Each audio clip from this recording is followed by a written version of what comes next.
비가 많이 오고 있습니다. 네, 안녕하십니까. 신지식인 정인태입니다. 저는 국립한국복지대학교 특임교수를 역임했습니다. 네, 오늘은 아주 비가 많이 내립니다. 네, 비가 많이 내리는 밤이고요. 아마도 이제 이번 주에 이렇게 비가 많이 내리고 다음 주부터는 또 더워진다라고 하는데요. 벌써 뭐 7월도 거의 다 갔고, 또 8월이 오고, 또 가을이 오겠구나, 이런 생각을 합니다.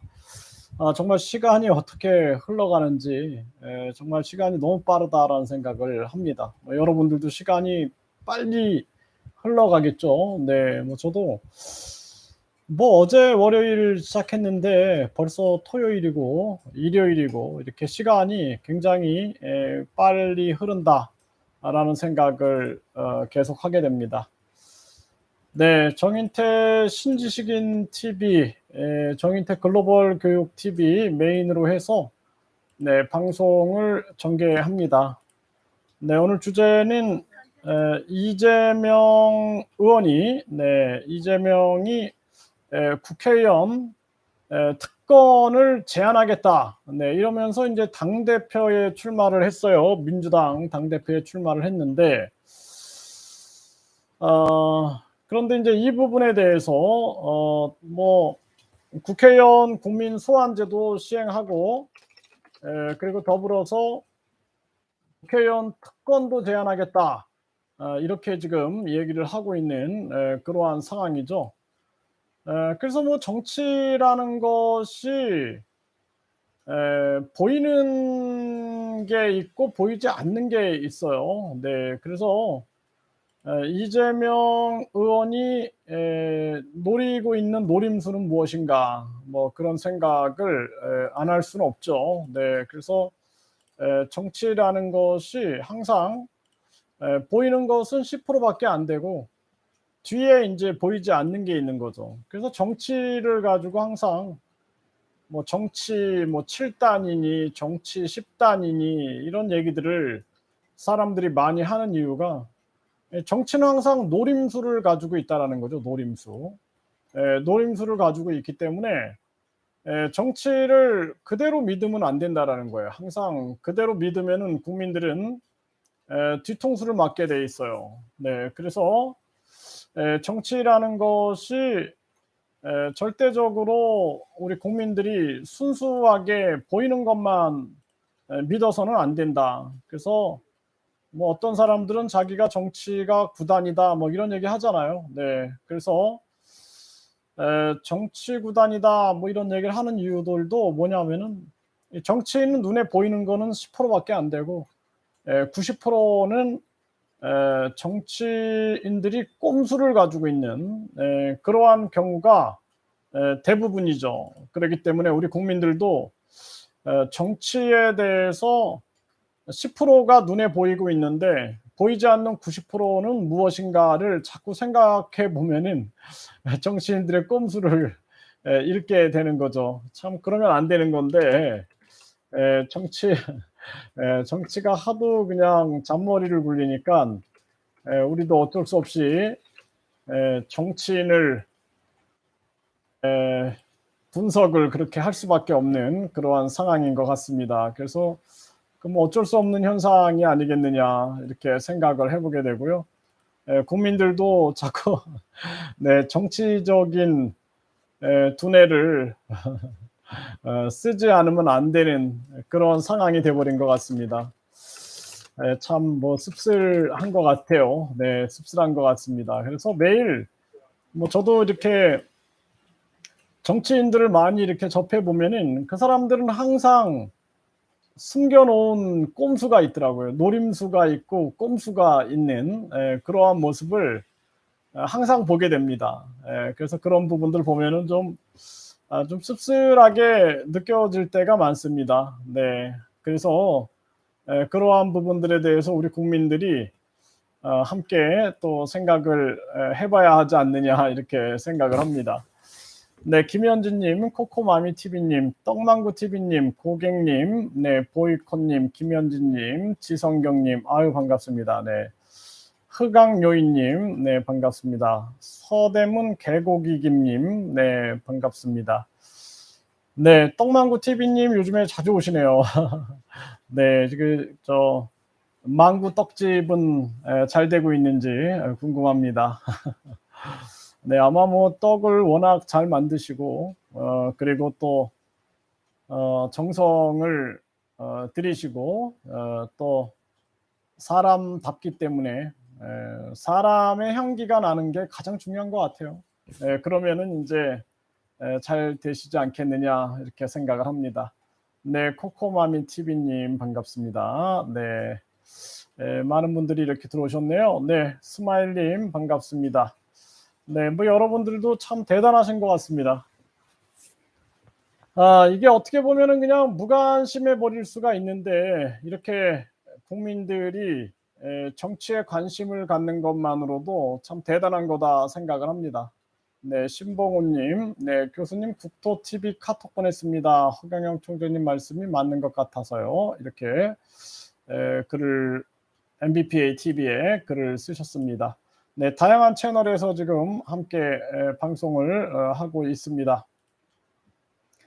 네, 정말 뭐 이 정치에 관심을 갖고 네, 이렇게 많은 국민들이 나라 걱정을 한다라는 것은 참 대단한 것 같다라는 생각이 들고요. 이게 의병 정신인 것 같아요. 의병 정신. 네, 스마일님, 교수님 실방만 매일 기다리고 있습니다. 아유, 네, 감사합니다. 아이고, 뭐 저도 그냥 항상 뭐라 그럴까, 동반자 같네요. 동반자. 이제 여러분들하고 거의 동반자 수준이 된 것 같아요. 네, 한빈님 안녕하세요. 사랑합니다. 이렇게 생활정치학교에 글을 쓰셨습니다. 네, 아주 여러분들과 함께 걷는 동반자 길인 것 같다 이렇게 생각을 합니다. 네, 그래서 이렇게 함께 걷고 그러면서 우리가 바른 목소리를 내고 이런 것이 굉장히 중요한 부분이다 생각을 합니다. 뭐 요즘에 뭐 이재명 의원이 국회의원 출마할 때부터 제가 얘기를 했지만 이재명 의원이 뭐 대통령 후보까지 한 사람이 여당 대통령 후보까지 한 사람이 왜 국회의원에 나오겠습니까? 정치는 보이지 않는 거는 90%예요. 보이는 건 10%거든요. 일반 사람들은 이재명 의원이 그냥 계양구에서 국회의원 나왔구나 이게 이제 보이는 거고 보이지 않는 거 요즘에 막 폭로하죠. 김지연 전 비대위원장이 계양구에 이재명 의원이 출마를 뭐 요청했다 뭐 이런 얘기를 폭로했다 뭐 이런 얘기를 하죠. 언론에 나오잖아요. 근데 보이지 않는 이야기가 있는 거죠. 그러면은 이재명 의원이 무슨 생각을 했을까요? 당연히 지금 김동연 지사가 얘기하고 있는 분권형 대통령제를 생각하고 있는 거예요. 그래서 분권형 대통령제 그러면은 국민이 대통령을 뽑고 그리고 국민이 국회의원을 뽑아 놓으면은 대통령은 외교 안보만 담당하는 거죠. 외교 안보. 외교 안보만 담당을 하고 그리고 내각을 다수당이 차지하게 되는 거예요. 그래서 지금 영국 같은 경우 보면은 다수당에서 이제 경선을 해가지고 다수당의 대표가 총리를 맡게 되죠. 그러니까 딱딱 들어맞죠. 그러니까 일본도 그렇고 의원내각제에서 다수당 대표가 총리를 맡으니까 이재명 의원이 그 많은 사람들의 비난에도 불구하고 지금 당대표에 출마를 하는 겁니다. 네, 그게 안 보이는 90% 중에 하나일 거다. 저는 그렇게 통찰을 하고 있어요. 그러니까 이재명 뭐 제가 순수하게 생각해 보면 제가 대통령에 출마했는데 여당 대표로 근데 떨어졌어요. 무슨 낯짝을 들고 국회의원에 나오겠어요. 못 나오죠. 또 뭐 대통령 선거, 지방 선거까지 다 졌는데 그런데 목적이 있는 거예요. 예, 그래서 분권형 대통령제를 김동연 경기도지사가 계속 외쳤고, 이재명 그 후보하고 당시에 이제 협약을 한 게 있죠. 합의한 게 분권형 대통령제. 그래서 이제 우리나라를 분권형 대통령제에서 국민이 대통령을 뽑고 대통령은 외교 안보만 담당하고, 그러니까 한마디로 이제 대통령은 그냥 상징적인 존재가 되는 거예요. 국민도 똑같아요. 국민도 허수아비고 대통령도 허수아비입니다, 사실. 그리고 이제 국회의원들 다수당 대표가 총리를 맡게 되고, 그 총리가 이제 뭐 부총리나 뭐 이렇게 장관들을 다 임명하게 되겠죠. 장관, 차관들을. 그러니까 이재명 지금 의원 생각 속에는 일단은 국회의원이 돼야 돼. 그래야지 다수당의 의원 내각제의 중심에 들어갈 수 있어. 그럼 많은 사람들이 반대해도 이재명 의원이 당대표에 출마를 한 거예요. 그 당대표가 된 다음에는 이제 본격적으로 분권형 대통령제를 외칠 겁니다. 유사 내각제를. 네, 정금영님 감사합니다. 아이고, 여러분들이 참 이렇게 응원해 주셔서 감사합니다. 네, 서PD33님, 네, 미국에서 활동하고 계시죠? 네. 항상 이렇게 미국에서도 애국자세요. 저는 지난 선거 때 보니까 미국에서 비행기 타고 오셔가지고 투표하고 가시고, 참 애국자신데 나라 걱정이 많으십니다. 네, 그래서 이제 이재명 그 의원이 국회의원은 됐어요 이제. 그럼 당 대표가 되면은 분권형 대통령제에서 다수당 총리가 될 수가 있는 거예요. 근데 이거를 밀어붙일 수가 있는 거예요. 검수완박 밀어붙이듯이 민주당의 170명하고 정의당, 그리고 무소속 민주당, 친민주당 경향을 가지고 있는 무소속들, 그리고 국힘당에서도 지금 분권형 대통령제, 뭐 내각제 이런 얘기를 하고 있죠. 의원 내각제. 그래서 안철수 의원이 왜 출마했겠어요? 당연히 안철수도 분권형 대통령제를 외쳤잖아요. 대선 때. 그러니까 안철수 입장에서도 분권형 대통령제를 외쳤고, 다수당 대표는 못 되죠. 지금 민주당 때문에.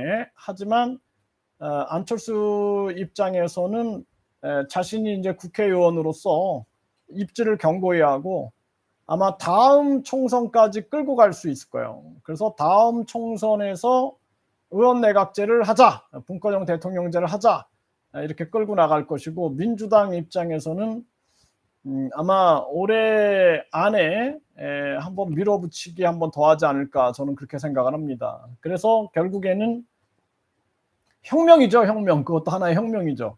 그래서 의원들의 혁명이죠. 의원들의 쿠데타죠, 쿠데타. 쿠데타가 일어나는 거죠. 그래서 결국에는 검수완박 밀어붙였듯이 경험이 있기 때문에 이제 분권형 대통령제를 밀어붙일 거다. 저는 그렇게 보고 있고, 명분은 계속 만들고 있는 거예요. 지금 명분을 쌓기 위해서 윤 대통령에 대해서 탄핵 목소리를 내는 거고, 그리고 한쪽에서는 내각제, 국민들을 혼란시키는 거죠. 의원 내각제, 내각 책임제, 분권형 대통령제, 의원 집정부제, 말만 다르게 해가지고 유사 내각제들을 쫙 깔아놓고, 이제 국민들은 뭐 먹고 살기 힘들고 시간에 쫓기니까 이런 데 신경 쓸 겨를이 없죠. 저는 항상 신경을 곤두세우고 항상 이 상황을 보고 있거든요. 뭐 제가 지금 뭐 제 연구실에 있지만 국회를 꿰뚫러 봐야 되잖아요. 국회를 꿰뚫러 봐야 되니까 제가 여기 연구실에 있지만 제 이 국회를 꿰뚫러 보면서 민주당과 국힘당을 꿰뚫러 보고 통찰력을 발휘해야 되잖아요. 꿰뚫러 보면서 어떻게 대한민국의 미래를 열어가야 되느냐라는 생각을 하게 되는 거죠. 그래서 지금 이재명 의원 입장에서는 분권형 대통령제를 외치면은 국민들이 분명히 국회의원 특권에 대해서 얘기를 할 거다. 국회의원 너희들이 국회의원 300명 국회의원 300명이 왕이 되는 나라, 그런 나라를 만들기 위해서 너희들의 특권을 내려놓지 않고 이렇게 하느냐, 이렇게 얘기가 나올 수가 있으니까 지금 국회의원 국민 소환제, 그러니까 이재명 의원이 당대표 출마하면서 국회의원 국민 소환제 하겠다. 그리고 뿐만 아니라 국회의원 특권을 제한하겠다, 이렇게 얘기를 하고 있는 거예요. 그래서 이제 결국에는 국민들을 안심시키고 그리고 나서는 분권형 대통령제 전국으로 빠르게 들어갈 것이다. 그래서 이번에 사실 그 대우조선 하청업체 사건 때 민주노총이 정권 퇴진운동을 벌이겠다, 공권력 투입해봐라, 막 이런 얘기를 했었죠. 근데 극적으로 타협이 됐다, 이렇게 얘기를 하는데 언제든지 계속 반복적으로 일어날 수 있는 거예요. 그래서 계속 민주노총이라든지 또는 반윤 전선에서 계속 탄핵의 불씨를 지펴올 겁니다. 그렇기 때문에 그런 부분에 대해서 우리 국민들이 분명하게 인식하고 있어야 된다, 저는 그렇게 말씀을 드리고요. 지금 이재명 의원 같은 경우에는 이번에 당대표가 되면은 바로 이제 국회의원 개혁에 대해서 막 얘기를 할 겁니다. 국회의원 국민 소환제 하자, 그리고 국회의원 특권 제한하자. 말로만 하지 말고 바로 해야죠, 바로. 왜냐하면 민주당이 지금 170석을 가지고 있기 때문에 바로 해도 할 수 있는 거거든요.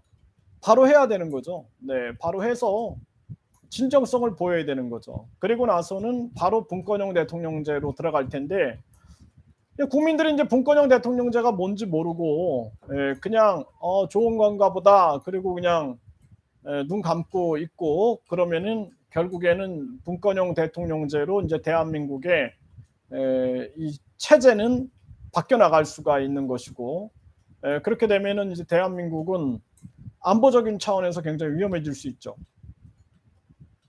친중파 국회의원들, 이제 국회의원이 가장 큰 권력을 가지고 있기 때문에 친중파 국회의원, 북파 국회의원들, 친러파 국회의원들, 친미파 국회의원들, 이런 사람들이 가장 큰 힘을 갖게 되는 그러한 상황이 돼버리는 거죠.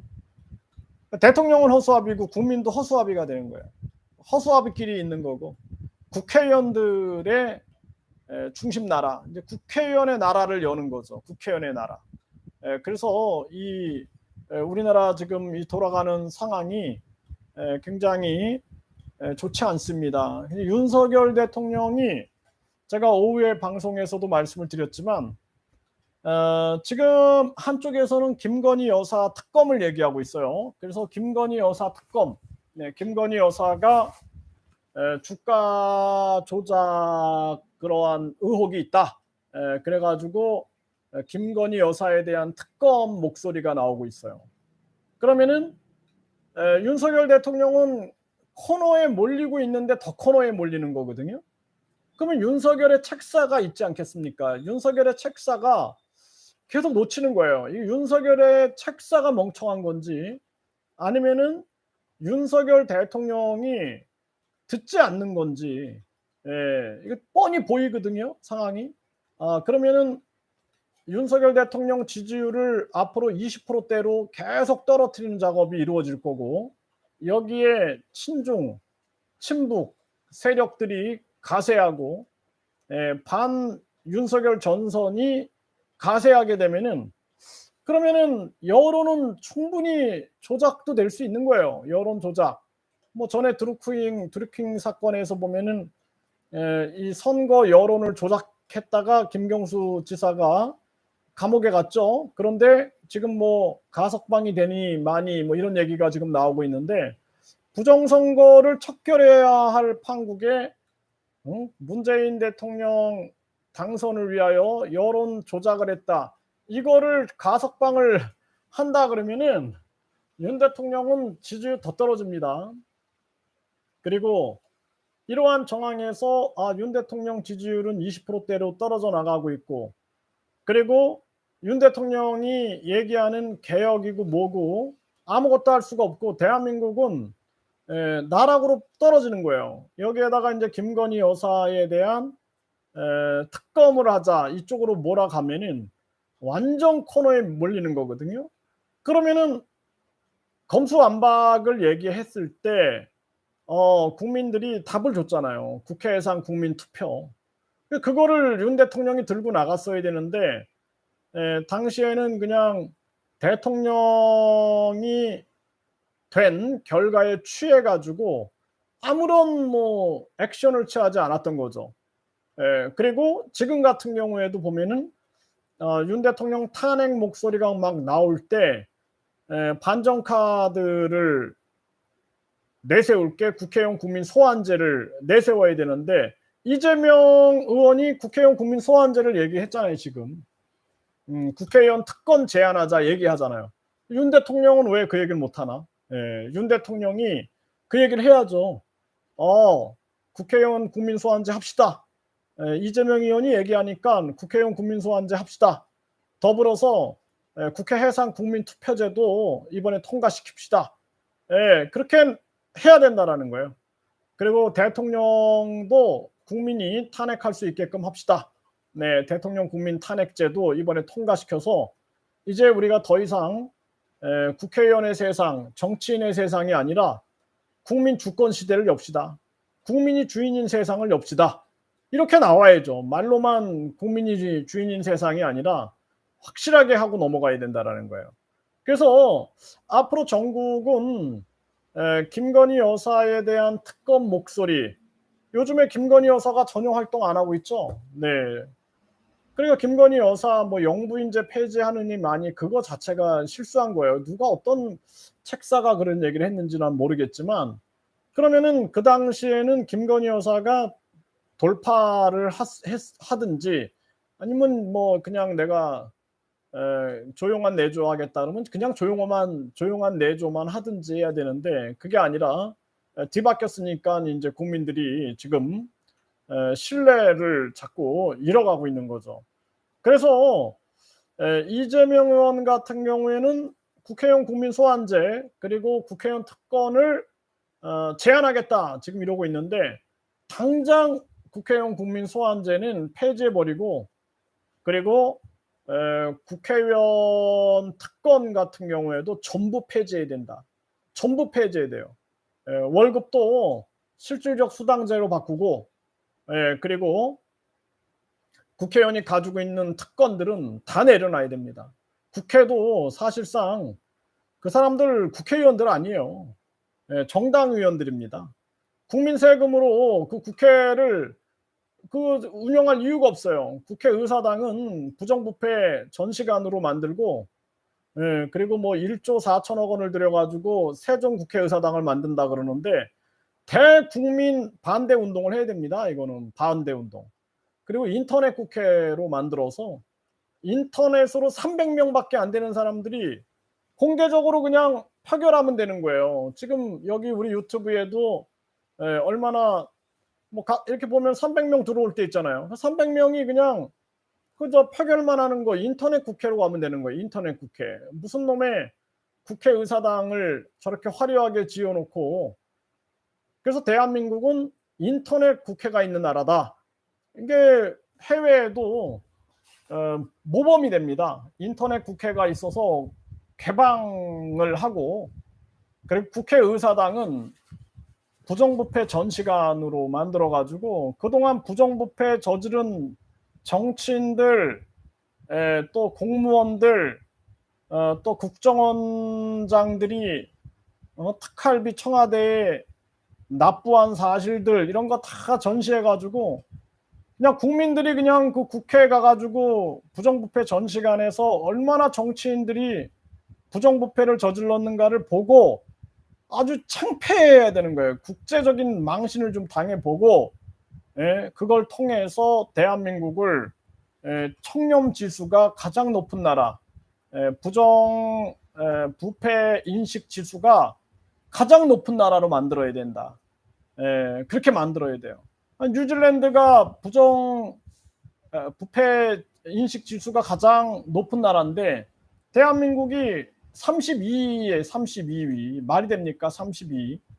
그러니까 대한민국은 부정부패 전시관을 국회에 만들고, 그리고 반드시 국회는 그냥 인터넷 국회로 만들고, 국회의원 100명으로 줄이고, 국민투표 시민 발안제 통해서 국민들 50만 명이 18개월 동안 동의하면은 그러면은 국민 투표에 붙일 수 있게끔 하는 것이 가장 중요하다. 저는 그렇게 생각을 합니다. 네, 별양양님 감사합니다. 국민 없는 나라가 나라냐, 말만 국민 그런 얘기를 한다라는 거죠. 참 안타까운 일이 아닐 수가 없습니다. 아마 민주당이 아주 거세게 나올 거다, 저는 그렇게 보고 있고요. 네, 그래서 윤 대통령은 지금 아주 제가 통찰을 해보면은 이거 윤 대통령 코너에 몰렸는데 이게 보이는데 안 보이나 봐요. 이제 앞으로 김건희 여사 특검이 또 이슈가 될 거예요. 그래서 김건희 여사 특검 목소리 나오고 지지율 봐라, 이거 30대 20%대로 떨어진다.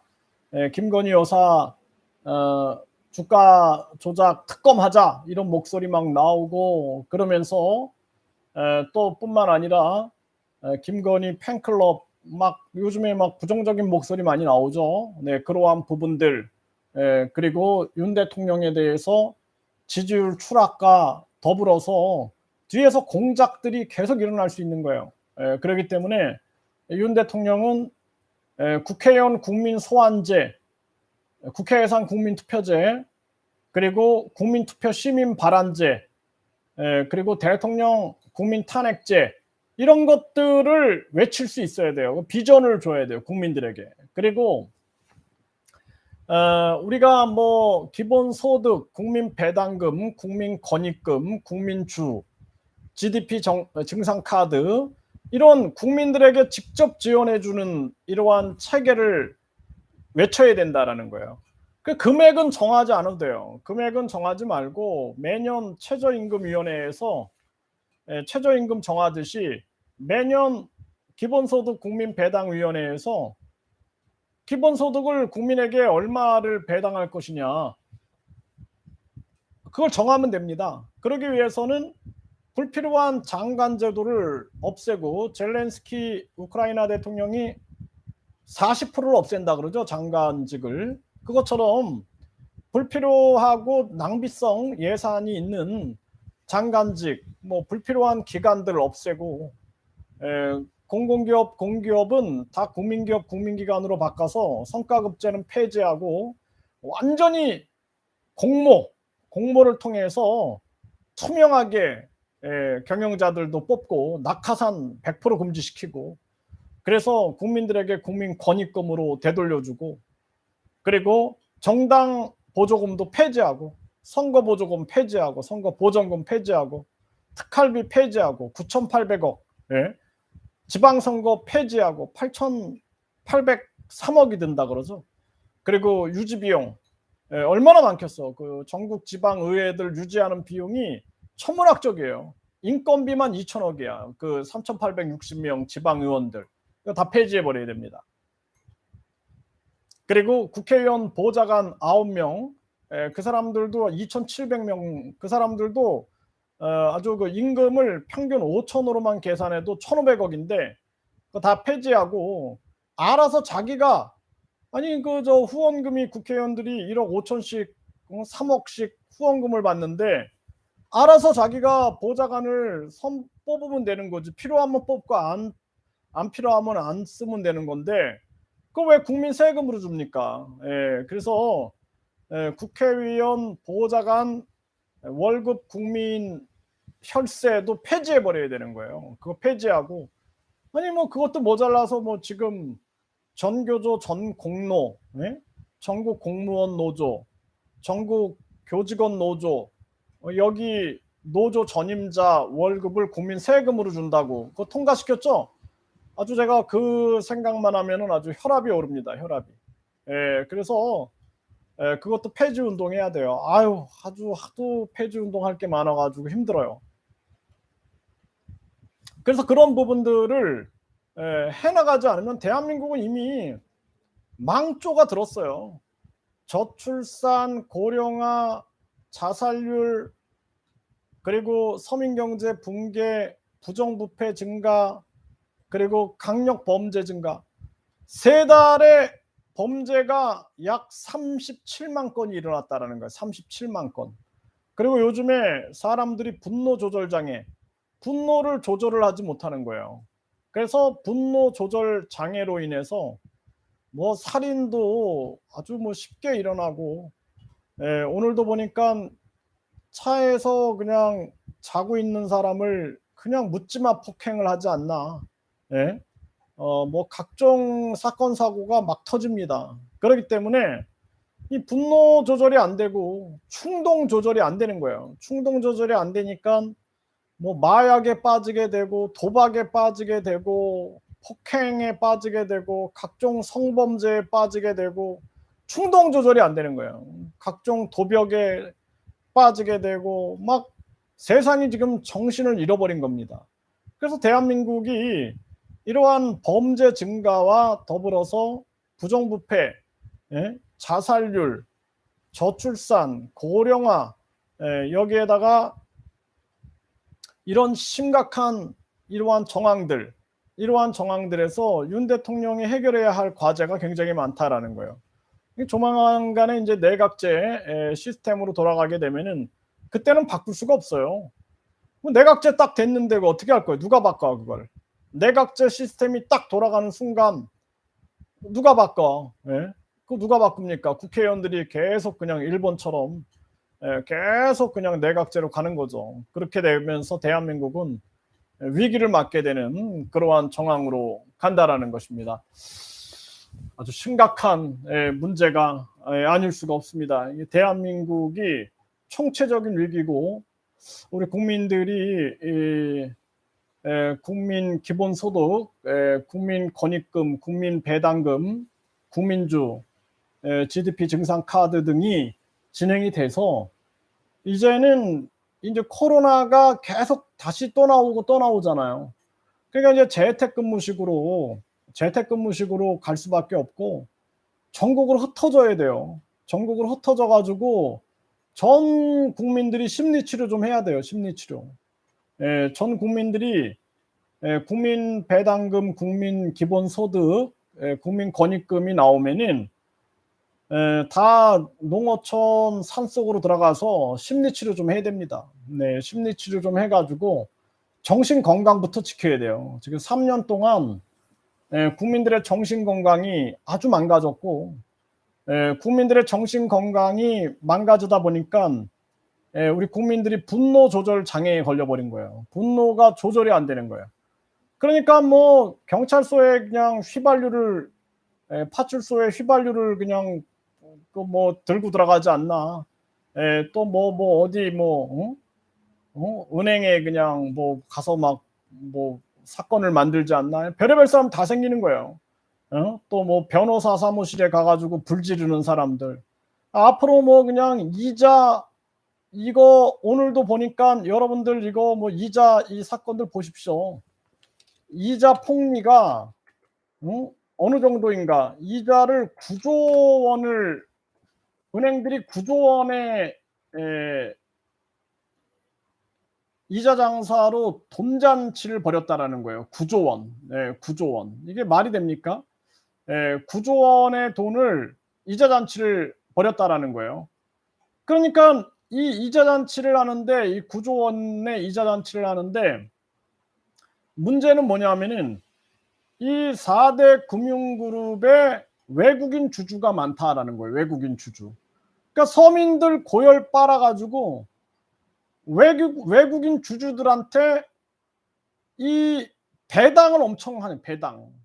그래서 결국에는 최대 실적 은행들 이자로 순이익을 상반기에 지금 9조 원의 실적을 만들어냈는데, 그런데 이 9조 원이 어떻게 썼나 보니까 배당을 했다라는 거예요. 주주들 배당. 주주들 중에 외국인 주주들이 또 많잖아요. 이걸 한번 여러분들이 한번 들어보십시오. 사람들은 갈수록 힘들어지고 있는데요. 되려 웃고 있는 한번 같이 들어보겠습니다. 가파르게 오르면서 대출받은 사람들은 갈수록 힘들어지고 있는데요. 되려 웃고 있는 곳들도 있습니다. 바로 은행들입니다. 대출 이자 수익이 크게 늘면서 올 상반기 역대 최대 규모로 돈을 쓸어 담았습니다. 이 돈으로 주주들 배만 불리지 말고 금리 인상으로 어려워진 사람들을 지원하라는 압박이 커지고 있습니다. 배주환 기자가 보도합니다. KB 2조 7,500억 원, 신한 2조 7,200억 원, 우리 1조 7,600억 원, 하나 1조 7,200억 원. 우리나라 4대 금융지주 회사들이 올 상반기에 벌어들인 돈입니다. 하나만 빼고 모두 역대 최고 실적입니다. 금리가 오르면서 대출이자 수익이 크게 늘어났습니다. KB의 신용대출 금리는 1년 전 평균 3.32%였는데 지금은 5.39%까지 올라갔습니다. 다른 은행들도 비슷합니다. 이렇게 번 돈을 어디에 쓸까? 주주들에게 배당합니다. 하나 2,300억 원, KB 1,900억 원, 우리는 1,000억 원을 주주들에게 배당하기로 했습니다. 그러니까 주주들에게 배당을 하는 거예요. 주주들에게. 그러니까 서민들의 고열을 빨아가지고 주주들한테 배당을 해주는데, 그 주주들의 이제 외국인 주주들도 많아요. 그러면 여러분들 이게 냄새가 나지 않나요? 냄새가 안 납니까? 여러분 생각해 보세요. 미국의 연준이 민간 은행들의 연합체예요. 연합체. 그래서 국가기관이 아닙니다. 네, 그래서 민간은행 연합체인데 이 누가 주주인지는 비밀로 붙여 있는 거예요. 비밀이야. 그거는 비밀이에요. 비밀이고 우리는 다 알잖아요. 유대인들이 다 그 금융을 과거부터 청어 사업부터 해가지고 이 주식회사를 만드는 과정, 그리고 주식 거래소를 만들고 이런 과정 다 알잖아요. 우리가. 그러니까 유대인들이 딱 그 연준을 장악하고 있는 거예요. 그래가지고 이 유대인들이 배당을 받아. 거기서 또 배당을, 연준에서 배당을 받습니다. 그러니까 코로나 때 그냥 미국인들을 위하여 달러를 대거 찍어놓고 이제 미국인들을 위하여 금리를 막 올리는 거야. 금리를 올리는데 물가 때문이래. 물가는 공급의 문제지 무슨 놈의 금리의 문제입니까? 네? 꼼수가 있는 거지. 그래가지고 금리 문제다. 이게 이제 물가가 올라가는 게 금리를 올려야 된다 해갖고 금리를 막 올려버리니까 어떻게 돼요? 전 세계의 가난한 나라들이 무려 41개 나라들이 국가 부도 사태로 몰려가고 있는 거예요 지금. 그러니까 한국은, 저는요 제가 그랬잖아요. 정치는 보이는 게 10%가 안 보이는 게 90%라고. 바이든이 한국에 와가지고 공들인 게 뭐예요? 공들인 게 삼성하고 현대입니다. 네, 바이든이 그냥 와가지고 현대 삼성 회장, 삼성 부회장 만나고 그 삼성 공장 가고 거기에 그냥 윤석열 대통령은 들러리 서고 그런 모습 좀 이상하지 않았어요? 그러니까 항상 정치는 보이는 건 10%고 90%가 뭘까? 그 바이든은 꿀 빨러 온 거예요. 꿀 빨러 와가지고 한국의 기술 이거 다 유치시켜가지고 한국 정부하고 뭔가의 딜이 있는 거야. 뒤에. 예? 뒤에 딜이 있는 거예요. 지금 뭐 북한의 뭐 정보국에서 우리가 접수해 보니까 북한이 이렇쿵 저렇쿵 이렇게 뭐 중국도 이렇고 러시아도 이렇고 이런데 이거 자칫 잘못하면은 한국이 어려울 수도 있을 텐데, 그리고 우리가 이게 이제 앞으로 금리도 이렇게 하는데 이거 미국의 공장도 뭐 삼성 공장 한 11개 정도 짓고 그리고 또 현대 그 전기차도 미국에 좀 짓자고 뭐 이러지 않았겠느냐라는 거예요. 제 얘기는. 네.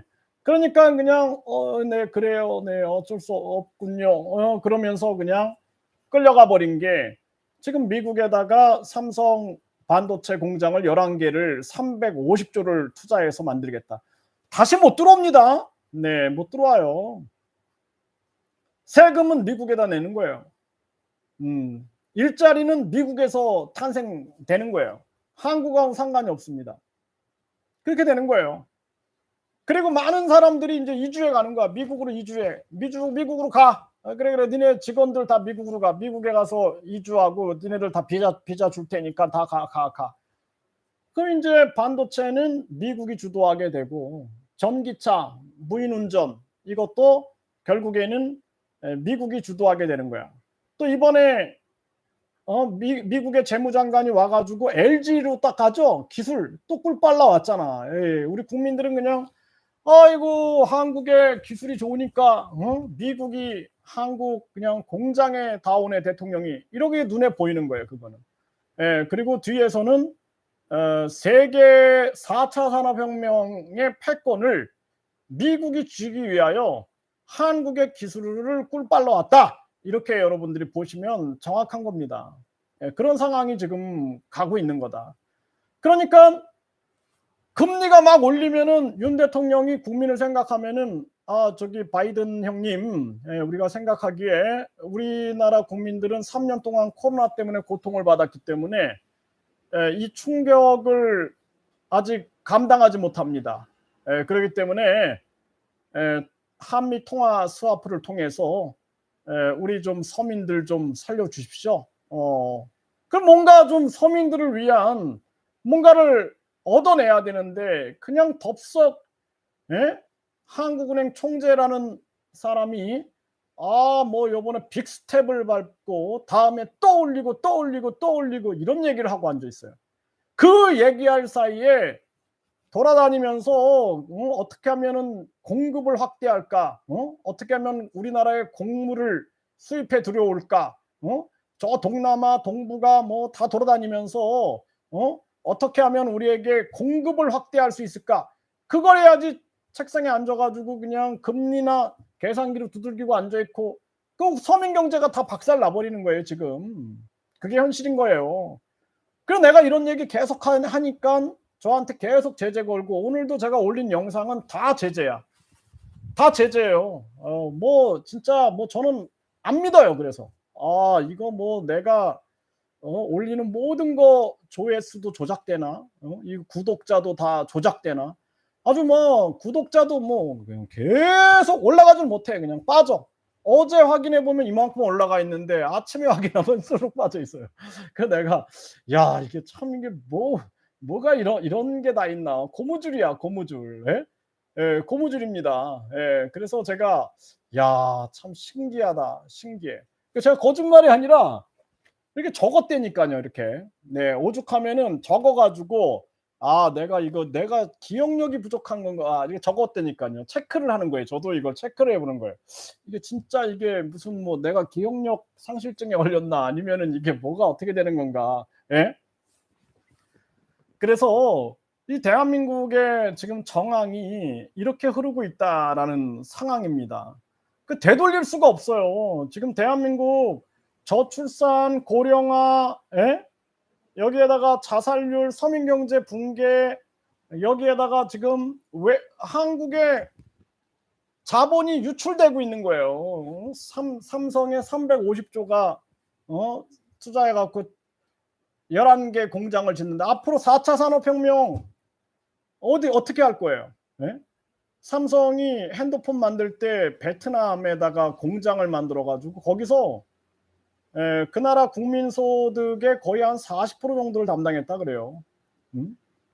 그 두려울 수 있습니까? 그거 다시 한국으로 갖고 올 수 있어요? 공장을 옮길 수 있습니까? 350조가 투자돼 가지고 그 반도체 11개 공장을 다시 들어올 수 있나요? 못 들어옵니다. 끝난 거예요. 그거 들여왔다가는 미국이 가만두겠어요? 다 자기들 이익을 생각하는데 거기에다가 이제 우리나라 국민들은 어떻게 할 거예요? 앞으로 이제 뭐 미국이 그래 우리 여기로 다 와. 4차 산업혁명 니네가 보니까 머리가 좀 똑똑한 것 같으니까 4차 산업 모든 부분들은 미국으로 다 와. 처음에 우리가 지원해 줄게 해가지고 쫙쫙쫙쫙 유도해가지고 이게 자본주의 생리 아닙니까? 예? 나중엔 그쪽에다 뿌리 딱 내리게 하면은 이제 한국인들은 어떻게 할 거야 이제? 어떻게 할 거예요? 예? 로봇이 짜장면 만들고 로봇이 떡 만들고 로봇이 빵 만들고 로봇이 김밥 만들고 배달하고 서빙하고 로봇이 경비 서고 어떻게 할 거예요? 그래서 국민 기본소득이라든지 국민 배당금 이거 싸워야 되는 거예요. 이거 우리 국민들 가만히 있다가 나중에는 그냥 뭐 미국에 있잖아. 미국으로 갔잖아. 네. 모든 4차 산업혁명 시장들 다 미국에 갔잖아. 왜? 니네가 노조 자꾸 만들어갖고 쌈박질하고 문제 만드니까 다 미국으로 갔잖아. 니네들이 최저임금 자꾸 올려달라 그래가지고 미국으로 갔잖아. 뭐야? 결국엔 다 국민 탓되는 거예요. 국민 탓. 예? 그래서 제가 얘기했잖아요. 을과 을 싸움 하지 말고 최저임금 주유수당 싸움 하지 말고 국민 기본소득하고 국민 배당금, 국민 권익금, 국민주, GDP 증상카드 그거 하자고 얘기하자. 최저임금위원회가 1년에 한 번씩 개최되는 것처럼 기본소득 국민배당위원회가 1년에 한 번 개최돼서 얼마를 국민에게 배당할 수 있는지를 매년 하다 보면은 2년만 하면은 이 나라 뒤집어 엎을 수 있어요. 2년만 하면 국민들이 이거구나. 그러면은 통일부 없애, 여성가족부 없애. 국민들이 외친다니까요. 야 이거 법무부 없애. 필요 없어. 교육부 없어. 교육부 없애. 지방자치 의원들 386명 이거 없애.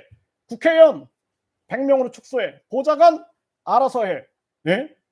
국민들이 얘기하는 거예요. 지금은 국민들이 관심 없어. 왜?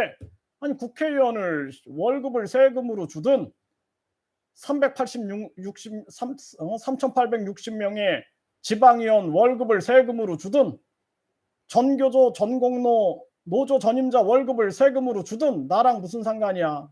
나 지금 먹고 살기 힘들어. 이러고 있는 거예요. 국민들이.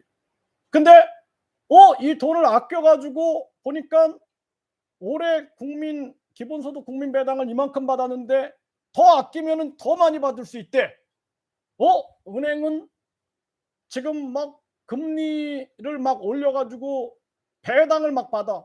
이것이 국민들에게 배당이 이루어진다라고 국민들이 깨닫는 순간 나라가 뒤집히는 겁니다. 이거는 뒤집히는 거예요. 이제 이대로 계속 가면은 우리 국민들은 이제 코로나로 많이 죽어나가고 또 백신으로도 많이 죽어나가고 각종 질병으로 많이 죽어나가고 대한민국의 4차 산업 주도하는 반도체니 또는 전기차니 이런 거 다 미국으로 빨려 나가고 하면은 대한민국은 깨구리들 되는 거예요. 그냥 전 국민 다 자연인 돼가지고 산에 올라가가지고 나는 자연인이다에 나와야 돼요. 저도 나는 자연인이다에 나오고 여러분들도 나는 자연인이다에 나와가지고 같이 자연인이다 하고 있어야 됩니다. 그러면서 로봇에게 지배받고 싶지 않고요. 융통성 없는 AI에 지배받고 싶지 않아서 산속에서 고구마 캐먹고 있습니다. 이게 속이 편안하네요. 이렇게 살아보니까 지금이 가장 행복한 것 같습니다. 그렇게 되는 겁니다. 네, 이게 아주 심각한 그러한 정황이다. 저는 그렇게 봅니다. 아주 심각한 정황이에요. 지금 대한민국이 저는 진짜 이 삼성이 11개 반도체 공장을 미국에 짓고 이런 거 보면서 이렇게 자존심이 없을까? 대통령이 이렇게 자존심이 없을까? 제가 대통령이었으면은 안 된다. 이거 우리 국민들 설득하자. 국민들 설득해서 우리나라 이제 기본소득 국민 배당제를 시행하고 대한민국에다가 반도체 공장을 만들고 우리 지방 소멸 일어나고 있지 않느냐? 그러한 지방 소멸되고 있는 곳에 자유경제지역으로 지정해서 거기는 상속세, 증여세, 재산세 다 폐지하고 법인세 최하위로 낮춰버리고 그다음에 금융실명제 없애버려서 외국 기업들을 유치하고 해외로 나간 우리 기업들을 유턴시켜서 우리 국민들에게 기본소득과 국민 배당금을 줄 수 있는, 그래서 국민들이 일자리를 잃어버려도 로봇과 AI에게 일자리를 빼앗겨도 국민들이 이제는 5차 산업혁명으로 가서 5차 산업혁명은 자아실현의 혁명이다. 그래서 많은 국민들이 자기가 하고 싶은 일 하면서 사는 세상이에요. 그때는. 그래서 5차 산업혁명으로 갈 것인가? 국민이 자아실현하고 미술을 좋아하는 사람은 미술을 하면서 또 각종 레크리에이션을 여가 활용을 하면서 살아가는 그러한 인생으로 갈 것인가? 아니면은 여기서 끝낼 것인가? 여기서 이제 자연인이 될 것인가? 그러니까 우리는 다 그 기로에 놓여 있는 거예요. 이제 우리는 원시인이 될 것인가? 아니면은 5차 산업혁명으로 가가지고 인간답게 살 것인가? 여기에 중요한 기로에 서 있는 거예요. 그래서 제가 그냥 매일 토요일, 일요일이고 하루도 안 쉬고 제가 얘기를 하는 겁니다. 이거 국민들 내가 세뇌락도 시켜야겠다 이런 생각을 하는 거예요. 세뇌라도. 내가 계속 떠들어가지고 세뇌라도 시키지 않으면은 야, 이거 진짜 큰일 나겠다. 이거 대한민국 상황이 이렇게 심각한데 느끼질 못하고 있구나. 당장 8월부터 서울 강남에는 로봇이 배달하고 무인 택시가 들어섭니다. 지금 이제 무인 화물차 운전, 무인 선박, 무인 비행기 다 이제 진행이 되는 거예요. 많은 사람들 일자리 잃고 나중에는 자본가들만 딱 살아남는 거예요. 결국에는 자영업자도 필요 없는 세상이 돼버리는 거예요. 자영업자 끝! 자영업자들 시대 끝났어요. 이제 저소득 근로자 시대는 끝났고 을과 을이 싸우다가 끝나고 그 다음에 이제 자영업자 시대도 끝나. 왜? 나중에 자본가들이 그냥 무인 점포를 다 만들어 버리는 거예요. 무인 식당, 무인 카페, 무인 슈퍼마켓, 무인 레스토랑 해가지고 다 만들어가지고 그냥 가서 누르면은 뭐 요즘에도 가서 누르잖아요. 여러분들이 계산하는 사람 없잖아요. 누르면은 배달 나왔다 그러면 나중에는 로봇이 뭐 나왔습니다. 그럼 쭉 배달해 주면은 그냥 먹고 그냥 올려놓으면은 알아서 설거지하고, 그런 시대로 가는 겁니다. 그러면은 이제 많은 사람들이 뭐 어떻게 거길 가겠어? 기본소득이나 국민 배당금도 없고 아무것도 없는데 이제 쫓겨나는 거예요. 이제 니네들 필요 없다야. 아유, 니네들 때문에 아주 힘들었어. 이렇게 되는 거예요.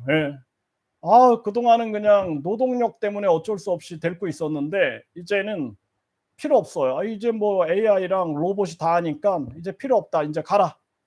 원시인이 되든 자연인이 되든 산속으로 들어가든 가라. 그렇게 되는 거예요.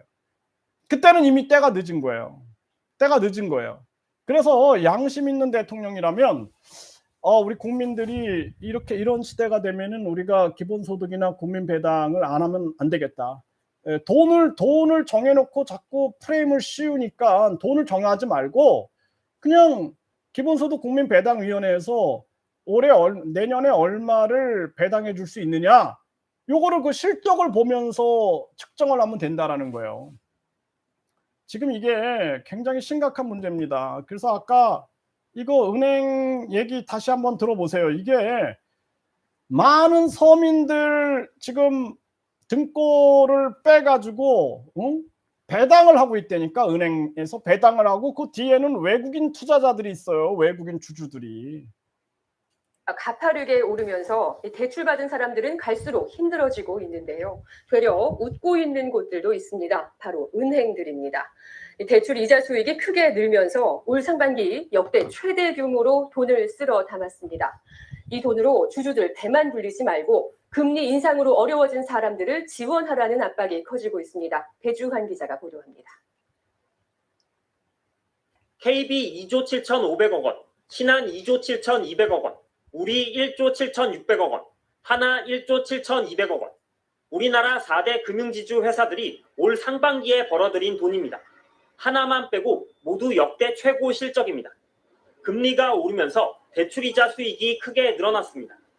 KB의 신용대출 금리는 1년 전 평균 3.32%였는데 지금은 5.39%까지 올라갔습니다. 다른 은행들도 비슷합니다. 이렇게 번 돈을 어디에 쓸까? 주주들에게 배당합니다. 하나 2,300억 원, KB 1,900억 원, 우리는 1,000억 원을 주주들에게 배당하기로 했습니다. 정부는 빚 갚기 힘들어진 사람들을 지원하라며 은행들을 압박하고 있습니다. 금융위원장은 그제 5대 금융지주 회장들을 불러 모아 소상공인과 취약계층에 대한 대책을 주문했습니다. 최근의 물가 상승과 그에 따른 급속한 금리 인상은 여기 계신 금융지주회사 회장님들의 역할이 매우 중요한 상황이라고 생각이 듭니다. 은행들도 눈치를 보며 지원 약속을 내놨습니다. 리파를 한다든지 금융위원장들의 프로그램을 통해서 연장해 주는 게 금융위원들 건전성에도 오히려 도움이 된다고 저는 생각합니다. 정부는 코로나 때 크게 불어난 소상공인 대출의 만기를 계속 연장해 주고 있는데 9월이면 끝납니다. 정부는 이 문제를 풀기 위해 은행들이 참여하는 민관협의체도 출범시켰습니다. 우리은행은 신용이 낮거나 여러 곳에서 돈을 빌린 사람들에게 다음 달부터 대출 원금을 깎아주기로 했지만 이것 말고 아직 뚜렷한 대책을 내놓은 곳은 없습니다. MBC 뉴스 배주환입니다. 네, 뭐 정부가 뭐 서민들 뭐 좀 은행들이 조금 도와주겠다 뭐 이거 척하는 거죠. 척하는 겁니다. 여기에 속으면 안 돼요. 국민들이 외쳐야 되는 겁니다. 예? 이자 동결해라 그냥. 박정희 대통령이 이 사채 동결한 것처럼 이자 동결해라. 뭐 하는 거냐 지금? 뭐 무슨 뭐 비투한 사람들 뭐 빚 탕감해 주겠다. 뭐 또 코인 투자한 사람들 빚 탕감해 주겠다. 이게 지금 장난하는 겁니까 지금? 네? 많은 국민들 지금 이자 뜯어다가 9조 원이나 특혜를 받아놓고 조금 뭐 하겠다 이거 아주 뭐 실체도 없는 얘기들이에요. 실체도 없는 얘기들. 그러면서 뭐 지금도 당신들 9조 벌었으니까 배당 좀 하지 말고 좀 도와줘라. 이거 뭐 또 이제 뭐 어려운 학생들 뭐 장학금이나 조금 주고 이런 식으로 또 쇼하고 그리고 나서 결국에는 좀 도왔다 이렇게 얘기하고 자기들은 빚장치하고 얼마나 이게 잘못된 세상입니까? 그러니까 여러분들이 이 자본주의 금융 작동 원리가 돈이 계속 은행이라는 곳은 대출을 해주고 이자를 뜯어 먹어야 되는데 처음에는 어떻게 해요? 금리를 낮게 만드는 거예요. 금리를 낮게 만들고 뒤에 건설사 뭐 여기 뭐 다 있어가지고 사업하는 사람들 여기다가 돈 막 대출해 주면서 뭐 건물 짓고 막 해갖고 금리 낮으니까 사세요 해갖고 분양하고 뭐하고 하면은 나중에는 금리 팍 올려가지고 서민들 그냥 한 방에 그동안 고생했던 거 그냥 한 방에 다 쓸어가 버리고 또 이제 사람들 바닥에 떨어져 가지고 자살하고 죽어나가고 뭐 하면은 아이고 이거 다 모든 게 우크라이나 러시아 전쟁 탓이야. 또 저 미국이 금리 올리는 바람에 그랬던 거야. 어쩔 수 없었어 우리는 하면서 그 구조가 어디로 갈까? 예? 구조가 주주들을 주머니로만 갈까? 아니면 또 어디 파란 집으로 또 갈까? 어디로 갈까? 예? 한번 생각을 해보세요, 여러분들이. 이게 얼마나 심각한 문제냐라는 거예요. 그리고 또 금리를 계속 올린다? 이게 프랑스 같았으면은 프랑스 대혁명이 일어나가지고 단두대에다가 그냥 다 날아가는 겁니다, 이거. 예? 정신 차려야 되는 거예요. 우리 국민들이 깨어나기만을 바라는 거예요, 저는. 이 국민들이 깨어나야 돼. 이거 깨어나지 않으면은 이 나라 희망이 없어. 예? 지금 돌아가는 상황이 어떤가를 느껴보면은 여러분들이 다 느끼잖아요. 이게 지금 대한민국의 현실이다라는 거예요. 이게 얼마나 심각한 문제입니까? 네. 이자 장치로 그냥 돈 자기들은 이렇게 행복한 미소를 짓고 국민들은 자살하고 있고 이게 말이 되냐라는 거예요. 이게 말이. 예? 또 한번 봅시다. 이 참 우리 국민들이 이거 진짜 분노해야 됩니다. 이게 분노 조절 장애 우리 국민들이 분노 조절 장애가 이게 정치권으로 향해야 돼요. 우리끼리 싸우고 우리끼리 죽이고 그러면 안 돼요. 네. 곳이 있습니다. 다들 힘들다는데 웃는 곳이 있습니다. 바로 은행입니다. 4대 금융그룹의 상반기 실적이 나왔는데 순이익만 9조 원, 역대급입니다. 이자 수수료 이익이 대폭 늘었는데요. 대출자들 시름은 깊어지는데 은행들만 이자 장사로 배불린다는 비판이 커지고 있습니다. 강유현 기자입니다. 국민신한, 하나우리 등 국내 주요 금융그룹은 올 상반기 총 9조 원의 순이익을 거뒀습니다. 단기 기준으로 역대 최대치입니다. 특히 금융사의 주 수입원인 이자 이익만 19조 원에 가깝습니다. 작년 같은 기간보다 19%나 늘어난 수치입니다. 시장금리가 오를 때 대출금리는 크게 올린 대신 예금금리는 찔끔 올리며 이자 장사를 한 겁니다. 예금금리와 대출금리의 차이인 예대금리 차는 지난 5월 2.37%포인트로 2014년 10월 이후 최대를 기록했습니다. 은행들은 최대 실적의 이유로 기업 대출이 늘었고 시중자금이 예적금으로 몰리며 자금 조달 비용이 줄었기 때문이라고도 설명합니다. 하지만 실적 잔치를 바라보는 영끌족의 시선은 곱지 않습니다. 똑같은 돈으로 잔치하는 5월에서 6월 이후로 최소 20만 원 정도 늘었는데 그 과목 하나 학원 보낼 수 있는 돈인데 한 달에 그게 좀 많이 좀 억울하고 부담이 됩니다.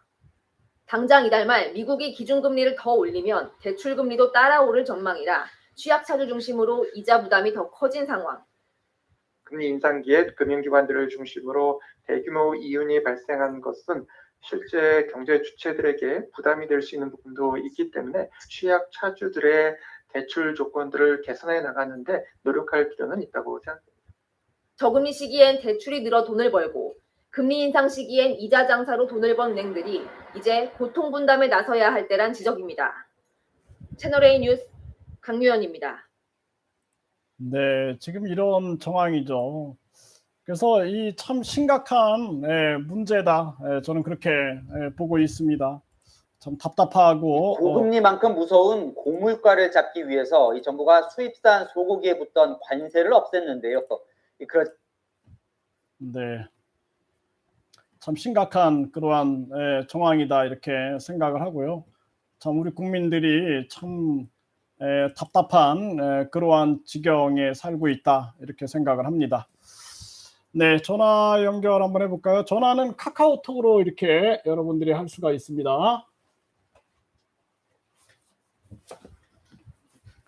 네, 여보세요?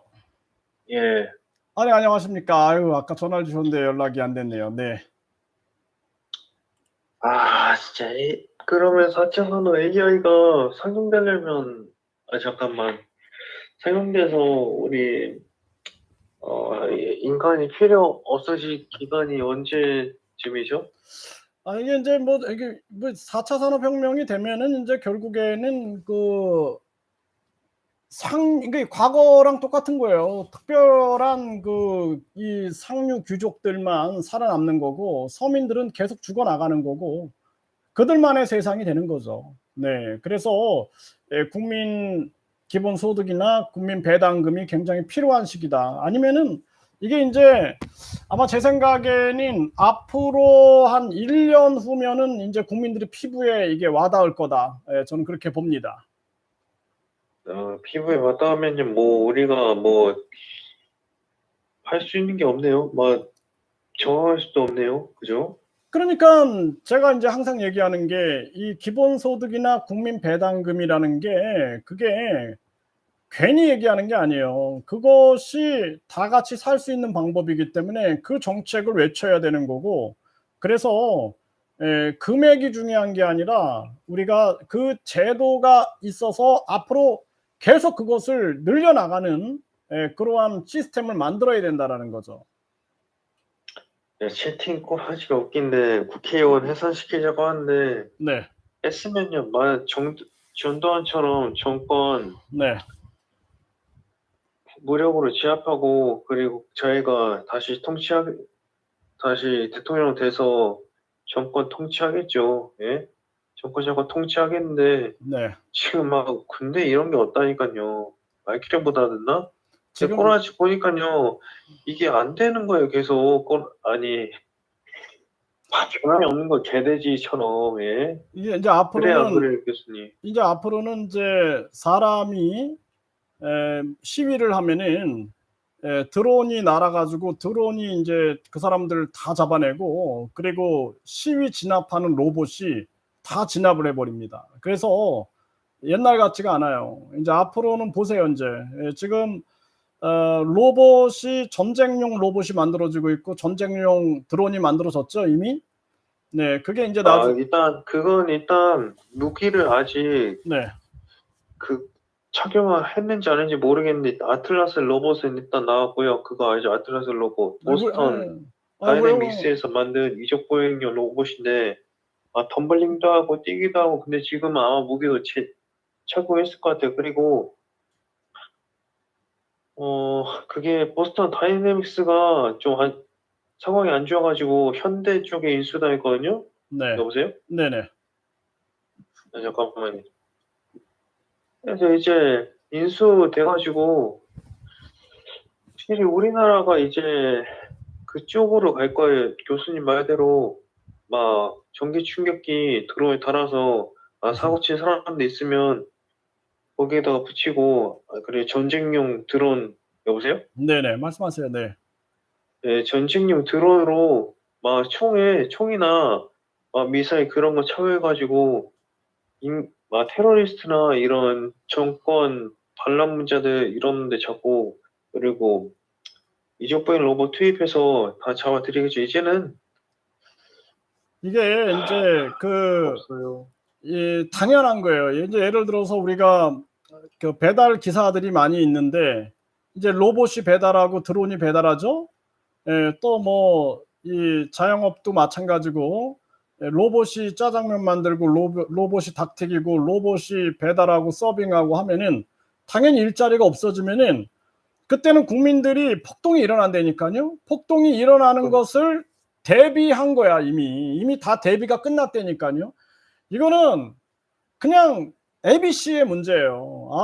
많은 사람들이 먹고 사는 문제가 차단돼 버리면 폭동이 일어나니까 그걸 대비해 가지고 드론을 가지고 그 사람들 찍어내고 그리고 진압하고 지금 드론이 전쟁용으로 쓰이고 있고 이미 우리나라도 이 AI 전쟁 로봇을 다 준비하고 있는 거예요. 그래서 그것이 전쟁에만 쓰이는 것이 아니라 폭동 진압에 쓰이게 된다. 그러니까 옛날에는 일단 그 전에 투입되기 일단 상용화되기 전에 일단 해야 되는데. 그러니까 이제 옛날에는 군인이 폭동을 진압하면은 그거를 뭐 군사 독재다 이런 얘기를 했지만 앞으로는 로봇이 그냥 뭐 너는 시위 진압용, 너는 전쟁용 뭐 이게 뭐 얼마나 가르기가 쉬워요. 그래서 앞으로 우리 국민들이 폭동을 해도 안 된다. 이미 다 그걸 예상하고 있어요. 이미 이대로 조금 진행되면은 지금 예를 들어서 양심적인 지도자들이라면은 앞으로 많은 사람들이 일자리를 잃어갑니다. 그래서 우리는 어쩔 수 없이 국민 기본소득을 하겠습니다. 국민 배당금을 하겠습니다. 이렇게 나와야 되는 거야. 이 양심적이면. 그런데 그게 아니라 그냥 막 밀어붙이고 있어 지금. 예? 지금 구렁이 담 넘어가듯이 가고 있어. 그러면 당연히 폭동이 나온다. 이번에 많은 노조들이 그 노조들도 그게 무슨 뭐 의도적으로 뭐 이렇게 하는 사람들도 있겠지만 실질적으로 생존권을 외치는 사람들이 되게 많은 거예요. 되게 극단적으로 보여도. 그러면은 그게 이제 나중에는 많은 서민들에게 그렇게 나타나는 거예요. 서민들이 노조가 돼버리는 거야. 예. 그러니까 서민들이 이거 어떻게 우리가 다 일자리가 없어 생존권을 잃어버려. 이거 어떻게 이렇게 해서 이제 폭동이 일어난다라는 것을 이미 다 알고 있는 거예요. 그래서 양심적으로 정치인들은 양심적으로 해야 된다. 지금 은행들 보세요. 은행들 이게 양심이 있습니까? 양심이 없잖아요. 똑같은 거예요. 정치인들이나 그 9조 원의 순이익이 어디로 흘러 들어갔는지를 나는 아주 조사를 한번 해보고 싶어요. 그래서 안타깝습니다. 네. 일단 양심을 가지게 하려면 일단 무력을 가지고 공포 심리를 일으키게 할 수밖에 없네요. 그죠? 일단은 국민이 깨어나가지고 이게 빨리 준비를 하고 있다가 우리가 이제 이 많은 사람들이 일자리를 잃기 때문에 어쩔 수 없이 기본소득 국민배당금 체제로 가자. 그게 어쩔 수 없는 선택이다 이제는. 그리고 4차 산업혁명을 받아들이고 우리가 4차 산업혁명을 응원하자. 그게 방법이에요, 방법. 제가 봤을 때는요, 그냥 시위만 해대고, 막 무기 이런 건 안 될 것 같아요. 예. 그리고 일단, 혹시 그 수준으로 갈 거고요. 네. 저는 제가 봐야죠, 교수님, 전쟁밖에 없다고요. 네, 아마 전쟁 아니면요, 예. 아마 심각한 많이, 일들이 벌어질 예. 겁니다. 예. 그렇지 않으면요, 막, 아틀라스 로봇 AI나 AI 로봇이나 네.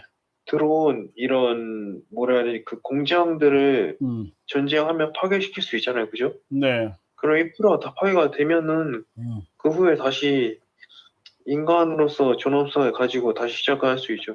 네. 허경영이, 예, 그죠? 인간의 존엄성으로 다시 시작하면 좋겠네요. 네.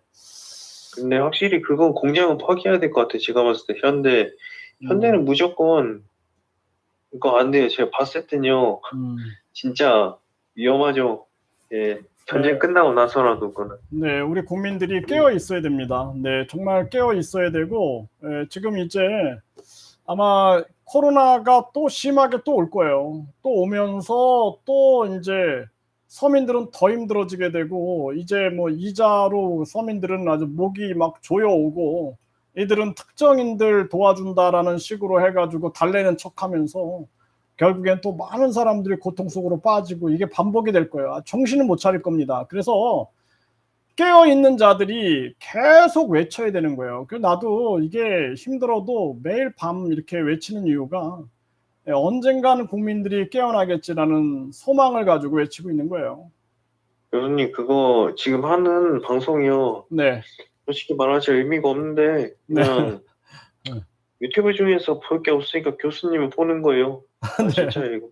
알았습니다. 근데 잠깐만요. 그리고 그 게임 그 디트로이트 비컴 휴먼이라고 있거든요. 네. 2018년에 출시된 게임인데 막 2038년쯤에 그 로봇의 주제로 한 게임인데 네. 로봇이 인간의 수적이 되고 있어요. 네, 그렇군요. 예, 그리고 또 이미 봤을 때는 2030년쯤에 나올 것 같아요. 제가 봤을 때 그게. 네. 로봇 댕댕이 나왔으니까. 네네. 그 막 1억이 치면 유튜브에 1억이 쳐보세요. 네네. 그거 나오고 또 뭐냐? 그럼 언제 폭동 일어날 것 같아요, 그럼? 아마 제 생각에는 국민들이 내년에 엄청 힘든 시간이 올 겁니다. 네, 그래서 내년에 진짜 뭐 지금 뭐 대우조선에서 이게 계속 이렇게 임금을 올려달라 뭐 하면 또 인플레이션은 또 세게 일어나고 이게 반복이 되면서 내년은 더 굉장히 힘든 시기가 올 거다. 저는 그렇게 보고 있어요. 그러면 뭐 힘들어 그래요. 지들 일단 허경영 뽑은 사람들 엄청 솔직히 좀 물어볼게요. 허경영 몇 프로 나왔을 것 같아요? 개표율? 뭐 저는 제가 그 당시에 이렇게 많이 그 여론조사를 봤는데 아마 최소한 저는 그때 당시에 한 3% 이상은 나왔지 않겠느냐 이렇게 저는 보고 있어요. 10% 아니 10% 정도 아니고요? 10%는 왜냐하면 여론조사에서 제일 많이 나온 게 그때 5점 몇 프로였기 때문에 저는 그 정도 보고 있습니다. 7% 나왔어요. 7%. 7%가 제일 많이 나왔어요. 제가 봤어요. 7%까지 나온 적은 없고 5.6%. 아니 지지율을 봤다니까요. 그거를. 네, 아무튼 뭐 그래서 일단은 뭐 당시에도 이제 허경영 후보 같은 경우에는 국민의 민심을 얻는데 총력을 기울였어야 됐어요. 그래서 아니 그러니까 제가 제가 말한 거 다시 한 번만 말씀해 주시겠어요? 저 채팅창들이 좀 정신 좀 차리게. 아니 그때도 이제 저는 이제 항상 그때도 얘기를 했고 그래서 제가 주변 사람들을 10명을 만나서 얘기해 보면은 일반 사람들이 좀 뭔가 좀 그 진짜 뭐 그게 되냐. 그리고 신뢰도가 많이 떨어지더라고요. 신뢰도.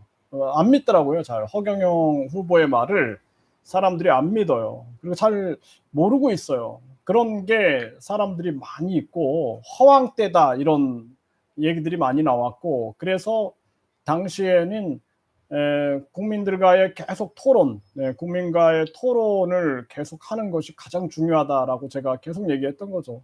청년들과의 토론, 또 열린 선대위에서 많은 자영업자나 이런 사람들하고 토론하는 모습들, 이런 것들이 계속 비춰지는 게 가장 중요한 모습이다. 그렇게 보고 있죠. 그럼 허경영이 제가 말했던 대로 허경영이 트럼프 찾아가서 네, 뭐 미군하고 미 정보위원 지원해달라고 네. 말한 거 그거 지금 많이 와닿죠. 제 말이 답변으로 느껴지죠 지금. 그거는 이제 그때도 굉장히 중요한 전략 중에 한 전략인데 그걸 수행 못하는 아니 건 그 최고 안타깝죠. 전략이었어요. 우리나라는요. 네, 군대, 경찰, 특수부대 이런 얘들은 전부 다 국회의원이나 대통령 아래에서 네, 움직이는 그런 끈앞표대 아니에요, 그죠? 네, 걔네들은 미군 소속이 아닐 거 아니에요. 그러면 네, 허경영이 트럼프랑 친하니까 트럼프는 미국의 대통령이잖아요, 그죠? 네.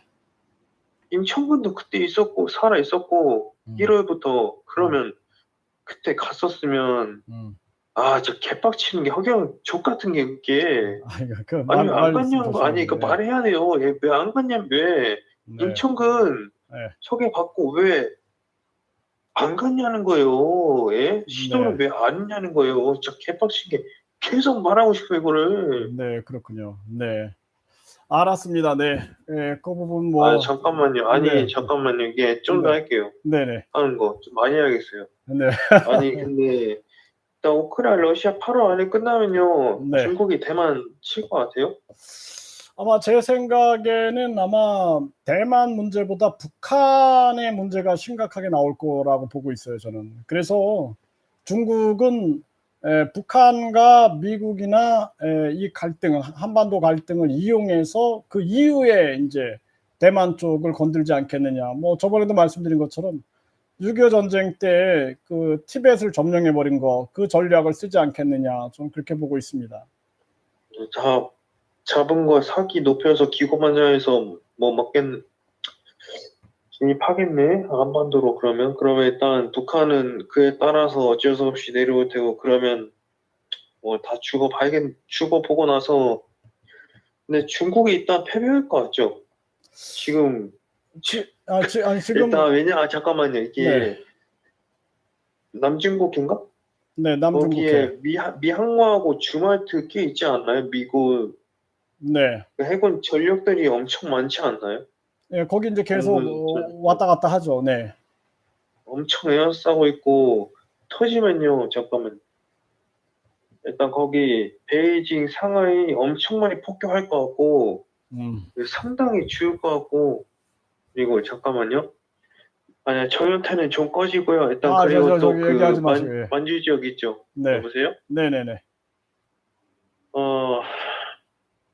일단 처음에는 일단 조선 쪽하고 짱깨들하고 북괴가 내려와서 많이 점령 당할 거란 말이에요. 근데 미군이나 일본군이 들어올 거란 말이에요. 네. 여기에서 다시 올라가겠죠? 네. 올라가다가 이제 또 남쪽 국해 쪽에서 미군들이 상하이 베이지 타격해서 이제 전력들이 군 전력들이 이게 보급도 안 되고 끊기니까 이게 지원도 안 되고 그래서 밀릴 수밖에 없고. 일단 우리가 이게 다 이런 게 일단 엄청 많이 익혔지만 우리가 이기게 되어 있어요. 근데 이기면요 확실히 좋아요. 이게 앞날을 봤을 때 아주 여기까지만 듣겠습니다. 화려한 세상이 펼쳐져요. 이건. 예, 알았습니다. 네, 감사합니다. 네. 네. 아마 이제 이 지금 우크라이나 러시아 전쟁 속에서 이게 이제 복잡하게 흘러가고 있고 아마 북한 미국 정보국하고 이제 한국 국정원도 북한의 정보를 어느 정도 가지고 있다라는 저는 보고 있습니다.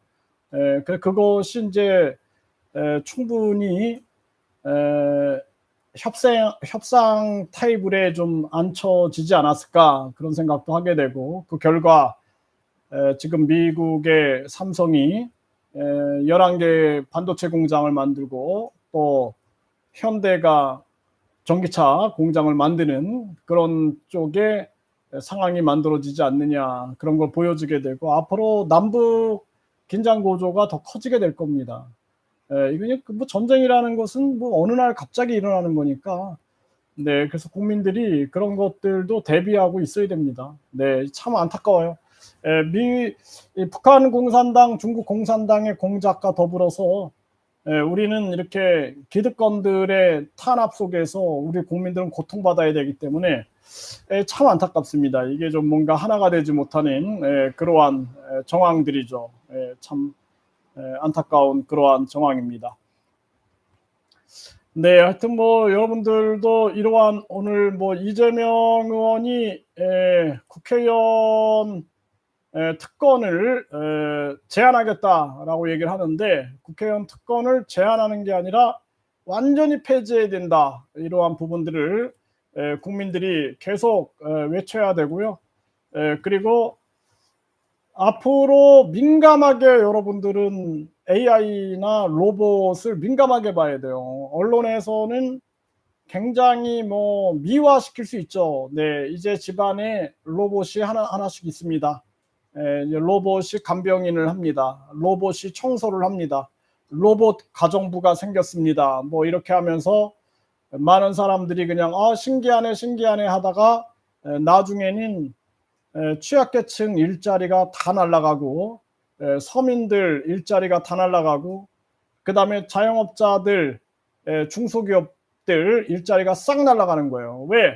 스마트 팩토리라 그러죠. 그래서 인터넷으로 연결해가지고, 공장도 인터넷 연결해가지고 그냥 자동화돼 버리는 거예요.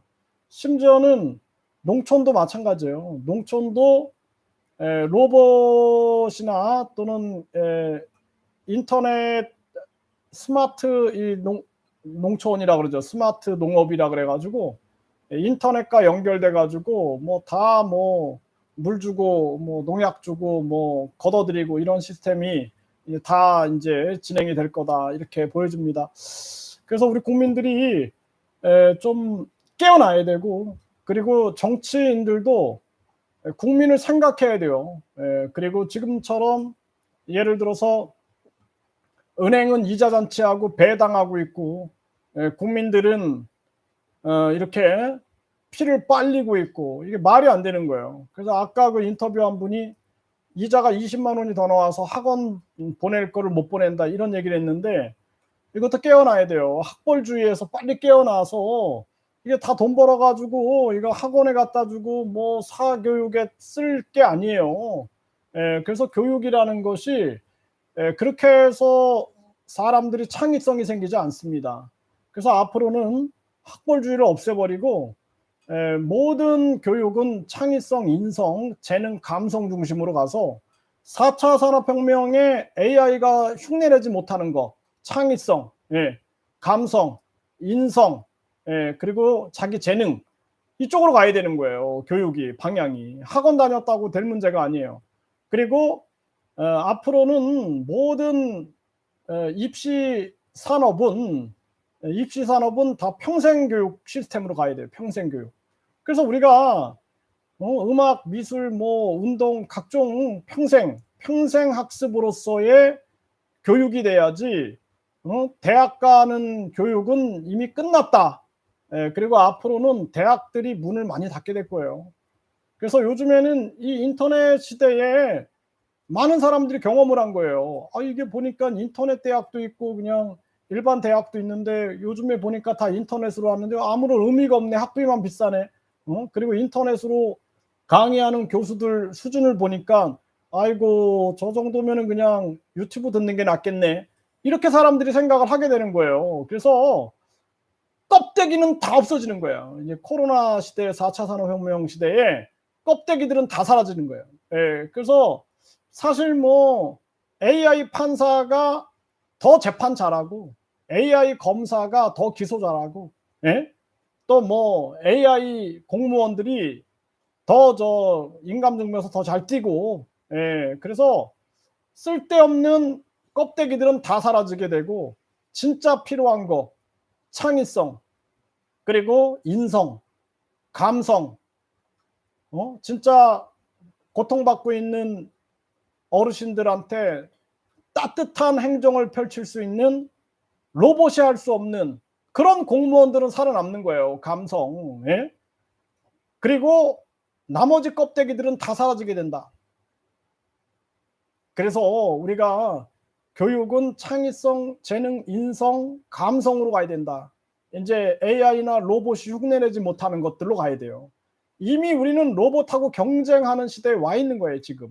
로봇이나 AI하고 경쟁하는데 로봇이나 AI가 못하는 거, 창의성, 감성, 인성, 그리고 우리가 가지고 있는 고유한 재능, 그것을 꽃피우는 게 그게 교육이 돼야 된다. 이렇게 말씀을 드릴 수가 있는 겁니다.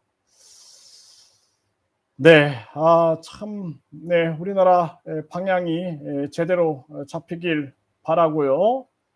네, 리용조 선생님이 또 이렇게 글을 쓰시니까 여러분들도 많이 참조해 주십시오.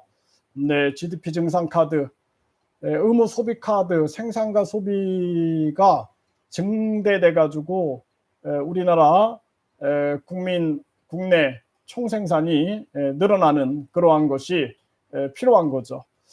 네, 여러분들 오늘 비가 많이 옵니다. 네, 안녕히 주무시고요. 내일 뵙도록 하겠습니다. 감사합니다.